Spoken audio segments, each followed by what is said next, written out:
Hello, Bronco family. I'm Matt Neese, Director of Counseling Services, and I'm here to talk to you a little bit about empathy. Empathy is a concept and skill that can be simple in theory, but for some of us, a bit more complicated in application. To really understand empathy and to be a truly empathic person, I believe it's important to first understand the concept of phenomenology.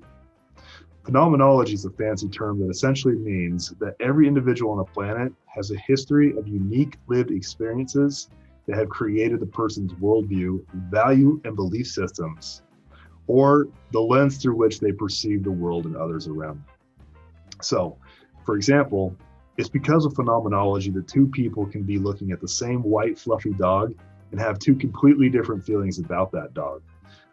Person A might have had a frightening encounter with a white dog in their childhood and since developed the belief or fear that dogs are not to be trusted, while person B, on the other hand, might have only had positive interactions with dogs throughout their life and therefore sees dogs as simply cute, loving companions.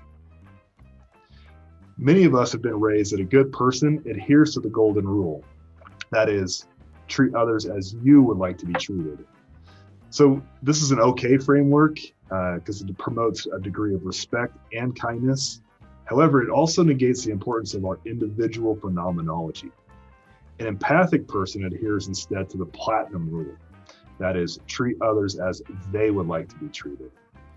This brings us to the crux of empathy and how empathy is different than sympathy. So sympathy is feeling for someone. Empathy is feeling with someone. To be empathic, I must work to understand what it is like to experience another person's life, to include that person's values, beliefs, and worldview. I must try to put myself in another person's shoes, that person's shoes that I am feeling empathy for. It's been helpful for me to ask myself, knowing what I know about this person's life and values, what might it be like for them to be going through this particular experience? And what might they want or need? When it comes to applying my knowledge of empathy, there's a really great framework that helps me keep in check. On one end of the spectrum, there's what we call cognitive empathy.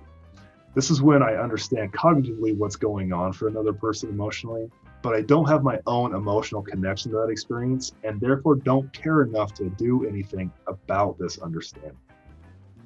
On the other end of the spectrum, there's emotional empathy. This is when I'm connecting so much emotionally with my perception of what the other person is feeling that I lose myself in a moment. I become flooded with my own emotions in an attempt to align with the other person that I'm unable to be helpful in that situation. And then in the middle, there's what we call compassionate empathy, which, as you might expect, is a healthy blend between the first two. Based on my working knowledge of this person's life, when I'm feeling compassionate empathy, I have enough information to infer what they are likely experiencing.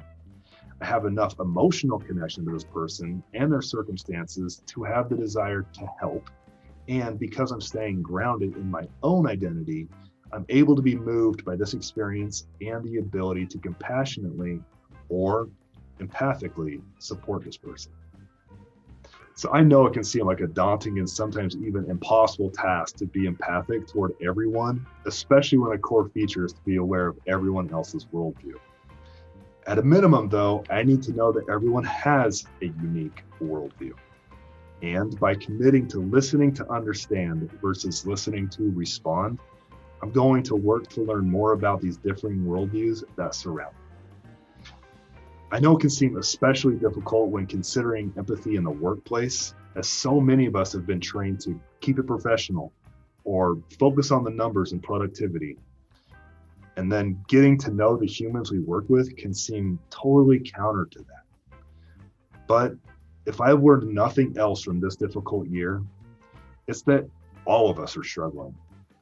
All of us want to feel seen, acknowledged, and validated, not just for our productivity, but for who we are as people. Not only is it professional to know each other on a human level, it's imperative to our health and our mission at the university.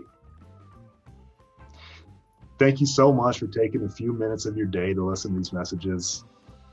I hope it's been helpful, and I hope that you'll find yourself reflecting on ways that you and those around you might benefit from some additional empathy in our world.